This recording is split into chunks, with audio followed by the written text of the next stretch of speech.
Assalamualaikum warahmatullahi wabarakatuh. Om Swastiastu, salam sejahtera bagi kita semua. Namo Buddhaya, salam kebajikan. Perkenalkan, nama saya Bintang Pandikisuma, akrab dipanggil Bintang. Saya dari kelompok 23 BSLT 2 2025. Saya sebagai moderator. Kenalkan teman-teman saya. Saya Muhammad Arwin Praja, akrab disapa Arwin, dan teman saya. Salwa Olivia, biasa dipanggil Jawa. Kami dari sektor politik. Halo teman-teman, perkenalkan nama saya Agnesia Putri Doli, biasa dipanggil Agnes. Halo, kenalin namaku Hilma Madi Wayatnyani, biasa dipanggil Ayu. Kami dari sektor sosial dan Budaya. halo semua. Perkenalkan nama saya Bella Christine Ataliana, biasa dipanggil Bella, dan teman saya. Dan saya Firial sudah ingin biasa dipanggil Firial. Kami dari sektor kesehatan. Kenalkan nama saya Aya Sofia, akrab dipanggil Sofia, dan rekan saya. Nama saya Juan Putra Salipada, akrab disapa Juan, dan kami dari sektor ekonomi. Hai, kenalin nama aku Yudhivya Zahra, biasa dipanggil Divya, dan rekanku. Kenalin nama saya Audrey Vinicianto, bisa dipanggil Audrey. Dan kami dari sektor pendidikan. Kali ini kita akan membahas tentang tantangan dan solusi yang dihadapi warga negara Indonesia dalam menghadapi transformasi era digitalisasi di dalam berbagai sektor di Indonesia. Nah, jadi di sini seperti yang kita ketahui bahwa teknologi berkembang dengan sangat pesat dan digitalisasi telah mengubah cara kita bekerja, belajar, berbisnis, bahkan mengakses layanan kesehatan. Nah, ada banyak tantangan yang masih harus kita hadapi, mulai dari kesenjangan akses teknologi, keamanan data, kesiapan sumber daya manusia, hingga regulasi yang harus berkembang. Nah, pada kesempatan podcast kali ini kita akan membahas beberapa bidang yang telah kami siapkan. Yang pertama yaitu ada bidang sektor politik, sosial budaya, kesehatan, ekonomi, dan pendidikan. Baik, tanpa berlama-lama, langsung saja kita mengupas materi tersebut mulai dari bidang yang pertama, yaitu sektor politik. Bagaimana sih pendapat tentang dan solusi dalam sektor politik? Yang pertama adalah polarisasi politik. Nah, kenapa polarisasi politik itu termasuk dalam salah satu tantangan yang dihadapi oleh sektor politik dalam transformasi digital atau yang biasa kita sebut dengan digitalisasi. Nah, menurut saya media sosial merupakan hal yang paling penting pada saat dilakukannya kampanye. Nah, di media sosial para calon yang ingin mencalonkan pasti bakal melakukan kampanye melalui berbagai macam berita. Mereka menyebarkan berbagai macam isu sehingga masyarakat pun percaya.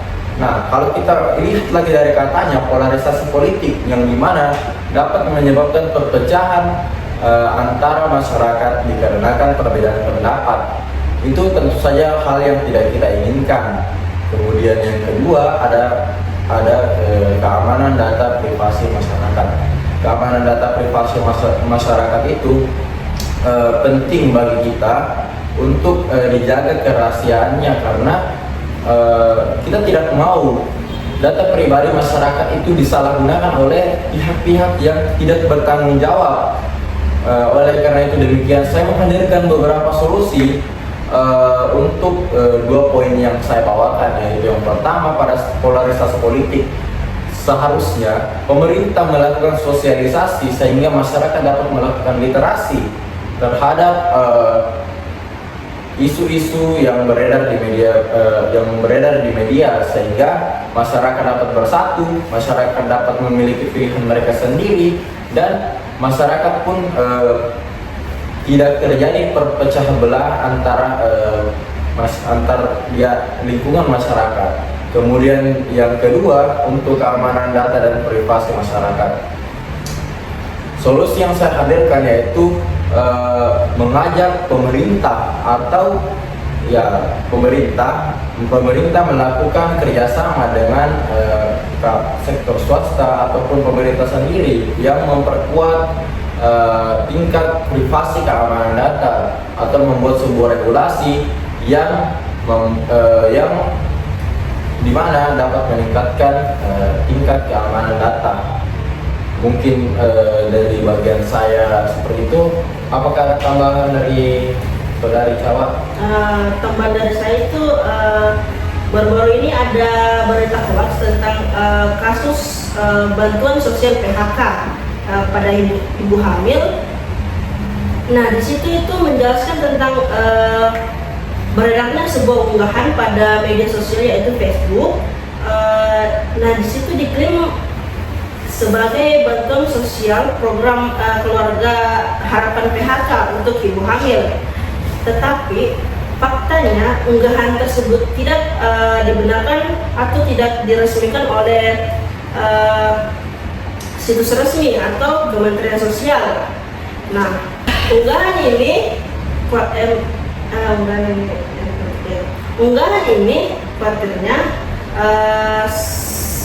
mengarah pada sebuah modus penipuan atau hoax, dan lebih parahnya lagi itu bisa menjadi pencurian data. Nah, untuk solusi saya itu adalah mungkin orang-orang yang memakai media sosial itu bisa membedakan mana benar atau mana yang salah pada situs media tersebut.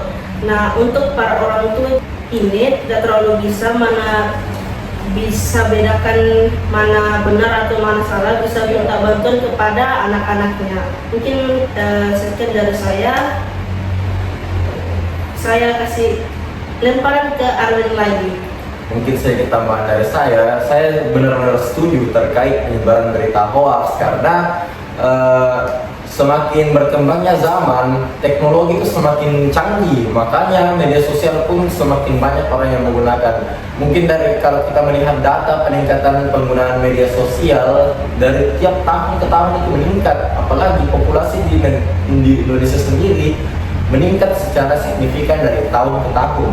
Nah, kemudian edukasi yang perlu kita berikan kepada mungkin pada para remaja yang mungkin akan menjadi calon pemilih muda ataupun para masyarakat yang baru menginjak umur 17 tahun, karena dia sudah memiliki hak untuk berbicara. Apalagi jika mereka menggunakan suara mereka untuk hal-hal yang salah, dapat menyebabkan kekacauan di negara kita itu sendiri. Mungkin saya lempar lagi kepada moderator. Oke, baik. Terima kasih Arwin. Sepertinya tantangan kita di sektor politik itu mungkin beracu dengan media sosial. Iya, betul. Cukup banyak isu yang terdapat di sektor politik. Jadi mungkin selanjutnya kita akan melangkah ke sektor yang kedua, yaitu bagian bidang sosial dan budaya. Jadi bagaimana sih pendapatnya dalam bidang sosial dan budaya? Oke, jadi di sini saya akan membahas bagaimana sih tantangan bagaimana sih tantangan warga negara di era digitalisasi dalam sektor budaya. Nah, di sini saya punya dua tantangan. Yang pertama itu cara berkomunikasi. Nah, dulu kan masyarakat Indonesia kan banyak sekali berkomunikasi dengan cara surat menyurat. Namun kan adanya kemajuan teknologi memudahkan kita dalam menjalin komunikasi. Dampak positifnya itu di mana kita bisa menjalin komunikasi melalui misalnya mail ataupun media sosial lainnya.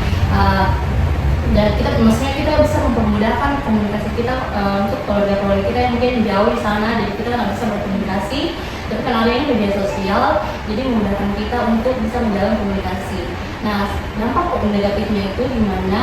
Karena karena kita kasihkan untuk bermain HP, jadi kayak interaksi kita untuk orang di luar itu jadi makin berkurang. Nah, jadi buat teman-teman mungkin lebih pintar-pintar bagaimana kalian berkomunikasi lewat media sosial. Nah, yang kedua tuh cara pakai.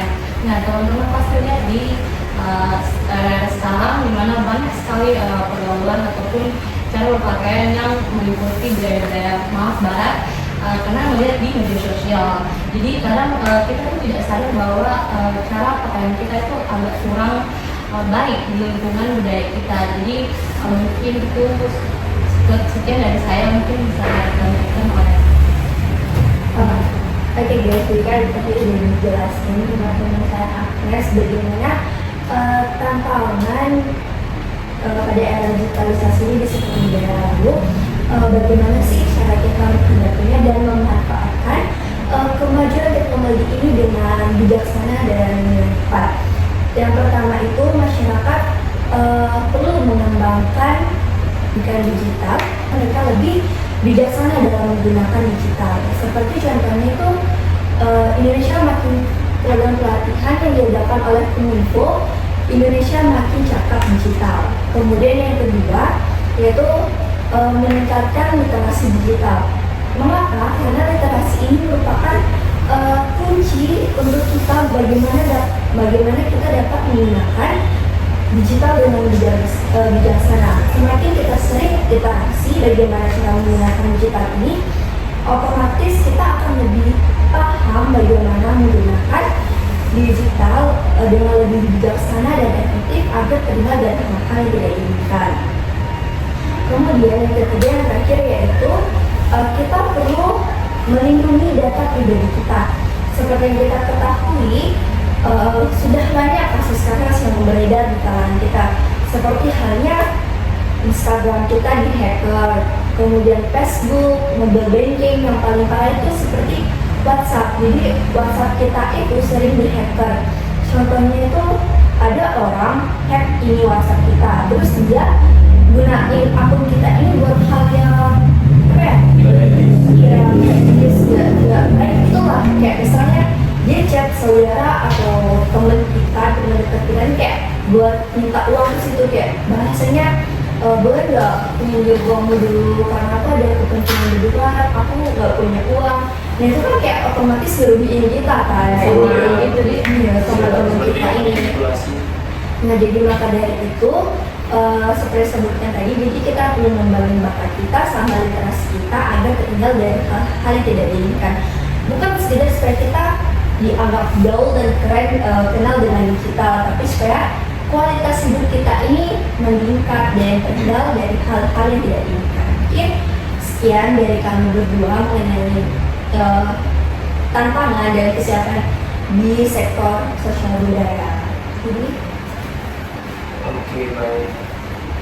Jadi sangat memprihatinkan dari segi bidang sosial budaya, yaitu dari cara berpakaian, cara berkomunikasi, maupun juga yang seperti dibilang tadi dalam manipulasi. Ya. Tapi betul sih sebenarnya usia remaja yang sekarang itu untuk cara kita untuk berpakaian itu sepertinya kurang sopan.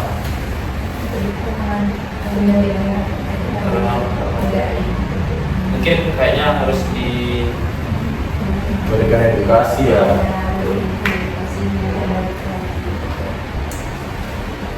Jadi begitulah dari bidang sosial budaya. Setelah di bidang sosial budaya, ada bidang yang ketiga yaitu bidang kesehatan.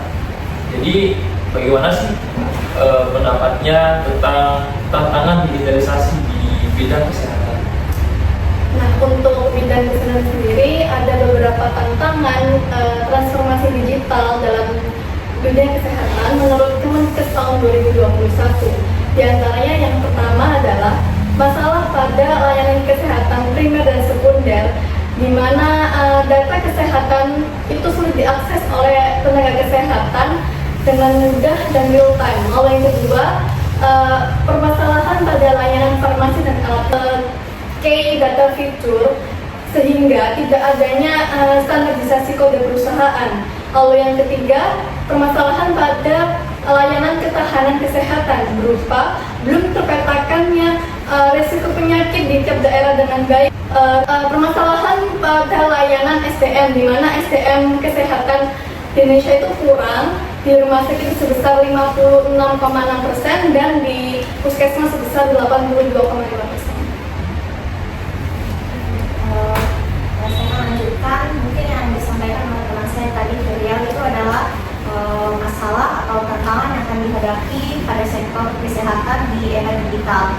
Di sini saya akan sampaikan solusi yang harus kita siapkan, yang harus kita berikan dalam menghadapi tantangan yang telah disebutkan oleh teman saya. Yang pertama yaitu masalahnya itu data yang sulit diakses oleh masyarakat. Ini dapat ditangani dengan cara implementasi RME atau rekam medis elektronik di berbagai layanan kesehatan. Yang kedua yaitu peningkatan infrastruktur digital di berbagai layanan kesehatan. Masalah yang kedua yaitu tentang tidak adanya standarisasi kode perusahaan. Ini dapat ditangani dengan cara yaitu pengembangan database nasional pada fasilitas kesehatan atau alat kesehatan lainnya yang sesuai dengan standarisasi perusahaan. Yang kedua yaitu penerapan kode identifikasi unik atau IU untuk setiap alat kesehatan. Yang masalah yang ketiga yaitu tentang risiko penyakit yang masih belum terpetakan dengan baik. Ini dapat ditangani dengan cara yang pertama yaitu peningkatan kolaborasi antara swasta, pemerintah maupun akademisi untuk penguatan. Yang pertama yaitu pemberian insentif atau kesehatan. Ini dapat mendukung bagaimana masyarakat masyarakat ya. Mendukung tenaga medis, yang misalnya di desa-desa gitu. Yang terakhir yaitu dengan distribusi SDM yang merata. Mungkin itu saya dari sektor kesehatan, saya kembalikan ke moderator. Jadi begitu banyak tantangan dan permasalahan dari bidang digitalisasi di bagian kesehatan. Juga pada zaman saat ini yang dibilang generasi Z, di mana susahnya kesehatan dan klinik di masyarakat di pedalaman. Jadi mungkin itu dari bidang kesehatan. Selanjutnya bisa kita ke bidang yang keempat. Jadi bidang yang keempat itu ada bidang ekonomi di Indonesia tersebut. Dari sektor ekonomi sendiri, ekonomi digital sudah sangat berkembang pesat di Indonesia dan mempunyai potensi yang sangat besar. Nah, sebelum kita membahas lebih lanjut tantangan dan solusi-solusi yang kita hadapi, kita harus mengetahui apa dulu itu ekonomi digital. Jadi ekonomi digital itu pertama kali dikenalkan oleh John Tapscott.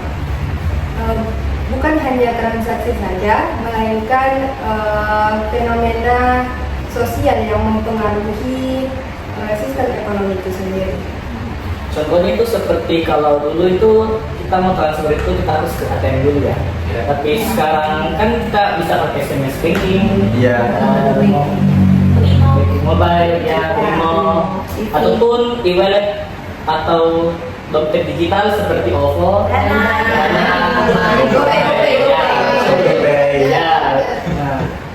Nah, di Indonesia sendiri tuh banyak startup yang membuka usaha. Nah, untuk membuka usaha pasti butuh modal kan. Terus modal itu diambil dari bank. Tapi sekarang kita bisa buka aplikasi Fintech. Nah, kita bisa dapat modal usaha dari situ. Jadi bisa kita bilang ekonomi digital ini bukan hanya tren toh, Ya. Tapi maksudnya dia sudah jadi dari bagian kehidupan kita sehari-hari. Betul sekali. Setuju, saya setuju. Biasanya kita pakai skills itu buat bayar. Ya, tapi apakah hanya dampak positifnya saja yang kita dapat? Kira-kira apa saja nih tantangannya yang kita hadapi saat ini? Tantangan pertama itu ada kesenjangan digital. Nah, di Indonesia sendiri itu Indonesia kan termasuk salah satu negara yang potensinya itu potensi digitalnya itu lebih besar. Nah, di Indonesia kan punya 270 juta penduduk. Nah, dan terdapat 196 juta pengguna aktif internet. Di antaranya ada 70% mampu menerapkan digitalisasi pemasaran digital. Jadi apa sih hal yang menyebabkan ini terjadi? Nah, kesenjangan digital ini terjadi karena banyak faktor. Nah, faktor yang utama itu karena banyak tenaga pekerja UMKM ataupun pelaku usaha belum terbiasa dengan teknologi digital. Nah, adapun faktor lain itu seperti smartphone atau HP, laptop ataupun perangkat elektronik yang lainnya itu masih tergolong mahal untuk beberapa golongan masyarakat. Kalaupun mereka memilikinya, kita membutuhkan akses internet ataupun biaya langganan internet, dan saya rasa itu masih Kategorikan mahal ya. iya betul. Walaupun dia punya, tapi kan dia tidak bisa gunakan secara berkelanjutan karena masih ada kebutuhan-kebutuhan lain yang harus dipenuhi, bukan cuma hanya biaya langganan internet saja. Ya, betul. Nah, solusi yang saya tawarkan itu mengadakan pelatihan literasi yang khususnya untuk para pelaku usaha UMKM dan mendorong pendidikan berbasis teknologi seperti ini sehingga mereka sudah terbiasa dengan teknologi itu sejak kecil, jadi bisa menggunakannya di masa depan nanti. Ini jadi banyak isu dan tantangan yang kita dapat di lingkungan kita, di lingkungan masyarakat maupun di Indonesia. Bertransfer uang, pembelian gadget yang dimana masyarakat sekarang bisa dibilang Sudah banyak yang punya. ya sudah banyak yang punya, tetapi cara penggunaan kita untuk menggunakan media sosial dan gadget masih kurangnya keterampilan. Masih ada 10% masyarakat yang masih nggak tahu cara menggunakannya. Jadi mungkin itu dari bidang perekonomian. Jadi kita melangkah ke bidang yang terakhir, yaitu bidang pendidikan. Jadi bagaimana sih pendapatnya tentang bidang pendidikan di tantangan digitalisasi? Oke, jadi untuk di bidang pendidikan sendiri itu kurang lebih sama bidang-bidang tadi, pasti ada tantangan dari segi kesenjangan teknologi mungkin atau dari kesiapan sumber daya manusianya. Nah, kan kita tahu dulu kemarin pas kita COVID itu kita pakai Zoom buat belajar atau kita pakai Google Meet dan lain sebagainya. Nah, itu juga salah satu bentuk dari mana digitalisasi di bidang pendidikan itu sendiri, di mana transformasi digitalisasi di bidang pendidikan itu membawa kita untuk bisa belajar untuk dalam bentuk yang lebih efektif dan juga dalam bentuk yang lebih interaktif. Kayak misalnya adanya platform-platform pendidikan, misalnya kayak Ruang Guru, Zenius, Pahamify dan lain sebagainya, yang membuat kita itu aksesnya makin mudah untuk cari materi yang kita mau pelajari, karena kita bisa belajar kapan saja, di mana saja, videonya ada dan serba mudah gitu. Tapi walaupun digitalisasi di bidang pendidikan ini juga memberikan kita banyak sekali kemudahan, banyak sekali manfaat, tapi pasti juga ada tantangannya. Nah, tantangannya itu juga sama kayak bidang-bidang lain, itu adalah salah satu seperti kesenjangan infrastruktur dan juga kesiapan daripada sumber daya manusia yang dimiliki oleh Indonesia sendiri. Nah, walaupun kita tahu kalau di kota-kota besar ataupun juga kota-kota yang sudah maju, itu dia biasanya perkembangan teknologinya itu lebih pesat dan juga lebih cepat. Nah, sehingga biasanya kota-kota yang terpencil atau bahkan terluar itu biasanya dia memiliki perkembangan teknologi yang lebih lambat atau bahkan tidak sama sekali.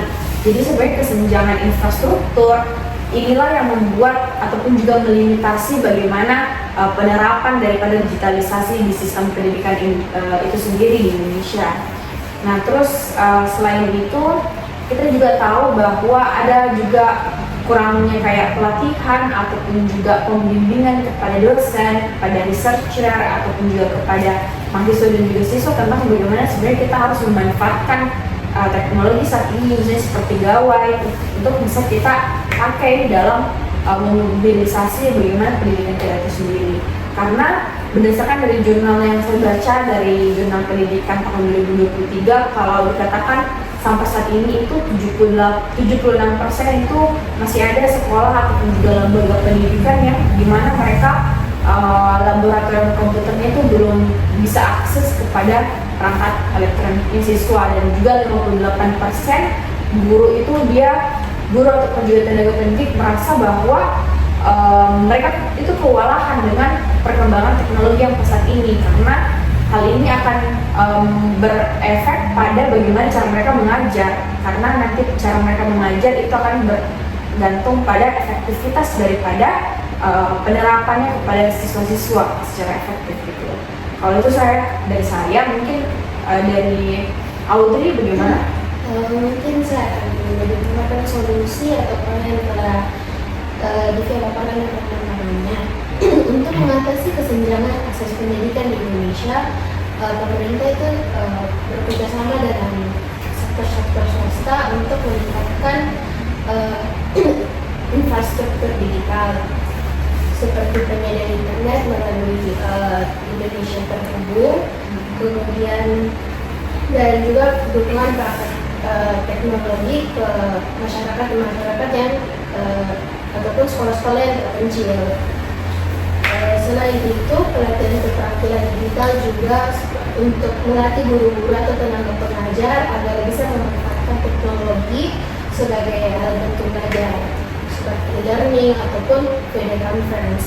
Kemudian diperlukan juga pembaharuan kurikulum yang agar bisa selaras dengan perkembangan digital tersebut, seperti mungkin problem solving, terus kreativitas dan kolaborasi. Kemudian juga dalam proses pembelajaran itu menurut saya juga perlu diadakan kayak seperti learning seperti menguatkan perkembangan digital sekarang supaya pembelajaran tersebut bisa menjadi lebih interaktif dan lebih menarik bagi pelajar. Kemudian untuk meningkatkan pemerataan fasilitas, pemerintah menyediakan internet untuk fasilitas teknologi bagi seluruh rakyat di Indonesia, termasuk yang rakyat-rakyat yang tinggal di daerah-daerah terpencil ataupun sekolah-sekolah begitu. Mungkin juga terkait media pembelajaran yang biasanya berbayar itu, pemerintah juga telah membuat platform gratis yang bisa diakses oleh semua kalangan seperti Belajar.id dan Merdeka Pengajar. Kemudian tantangan yang lainnya itu kebutuhan akan gadget. Seperti yang kita ketahui, tidak semua itu masyarakat yang di daerah terpencil itu bisa memiliki gadget, sehingga diharapkan pemerintah itu bisa memberikan mungkin mereka gadget supaya mereka bisa menggunakan itu sebagai media pembelajaran. Kemudian kita takuti juga itu sebenarnya terhadap karakter anak-anak dampak dari digitalisasi. Oleh karena itu mungkin bisa ditambahkan seperti pembentukan karakter agar anak-anak ini bisa tetap bisa sesuai dengan etika dan moral. Benar sih, karena kan kayak pendidikan ini suatu hal yang krusial tuh bagi suatu negara juga. Nah, mungkin itu dari kami yang sektor pendidikan. Jadi sangat memprihatinkan ya untuk digitalisasi di bagian pendidikan itu. Dari segi pendidikan yang SD, SMP, SMA, apalagi di negara kita sekarang yang termasuk bagian yang dilawan lah dibilang. sangat sulit untuk mengakses teknologi yang sekarang menyebar pesat di bagian perkotaan lah, di tempat-tempat yang sudah teknologinya maju itu. Jadi dari bidang yang terakhir tersebut banyak yang dapat kita petik dari berbagai bidang, itu dari berbagai bidang sektor politik, sosial budaya, kesehatan, ekonomi, dan pendidikan. Mungkin ada yang mau menambahkan? Baik, mungkin saya dapat sedikit menyimpulkan dari materi-materi yang mau dijelaskan oleh beberapa narasumber kita. Mungkin dari bidang politik, ada dari ekonomi, ada dari pendidikan, ada dari sosial dan budaya, dan kesimpulan yang bisa samir adalah tantangan yang dihadapi masyarakat sekarang terhadap digitalisasi itu ada banyak, dan tidak cuma satu atau dua, tetapi dalam berbagai bidang itu ada banyak tantangannya. Masing-masing punya prioritas, di mana kebutuhan masyarakat itu juga sangat kurang, keterampilan dari sumber daya masyarakat itu juga masih kurang, sehingga kita masih memerlukan mungkin bantuan dari pemerintah. Kita memerlukan pemerataan akses, pemerataan infrastruktur, dan kerjasama antar masyarakat. Kemudian, apakah ada yang mau menambahkan bagian saya? Mungkin sekiranya di Walaupun kita tahu banyak sebenarnya tantangan yang dihadapi di era digitalisasi di berbagai sektor yang tadi sudah teman-teman sebutkan, tapi sebenarnya walaupun begitu, kita sebagai warga negara ataupun juga sebagai bagian daripada zaman ini, kita harus tetap menghadapi digitalisasi tersebut, karena itu adalah suatu hal yang tidak terelakkan. Kita tidak dapat menghindarinya. Nah, makanya salah satu hal yang dapat kita berikan itu adalah kita bagaimana caranya kita beradaptasi dengan teknologi ini.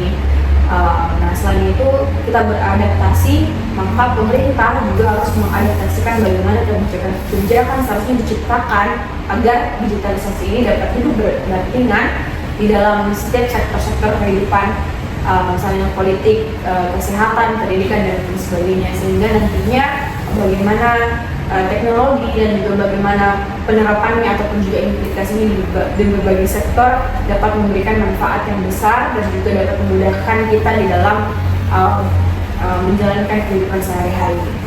Mungkin itu saja dari saya.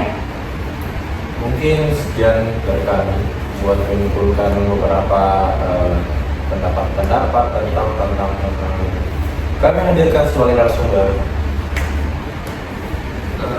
Baik, jadi kita sebagai masyarakat Indonesia, generasi emas dan generasi muda,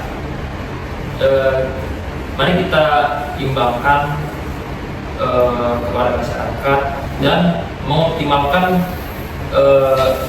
kehidupan kita agar kita bisa menghadapi tantangan digitalisasi tersebut di negara Indonesia. Oke, baik. Saya sebagai moderator Bintang Pandai Kusuma, saya mengucapkan mohon maaf atas kekurangan dan kelebihannya. Saya izin mengakhiri. Kami kelompok 23 BSLT 2 2025 mengucapkan wassalamualaikum warahmatullahi wabarakatuh. Satu kata untuk POA. Selesai, Mi. Selesai. Keren. Keren. Bocah. Gokil. Gokil. Gacor. Swag. apa sih namanya? Saya lupa.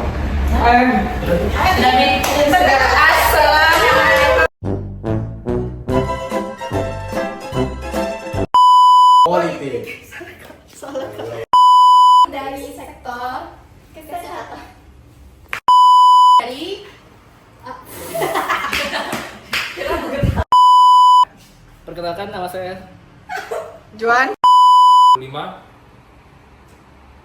season kedua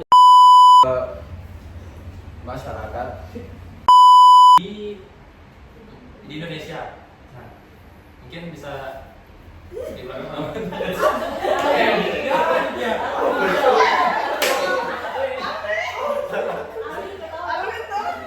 Jangan senyum, jangan kepala tersenyum, jangan mau. Jangan kepala tersenyum, baju tek tuh.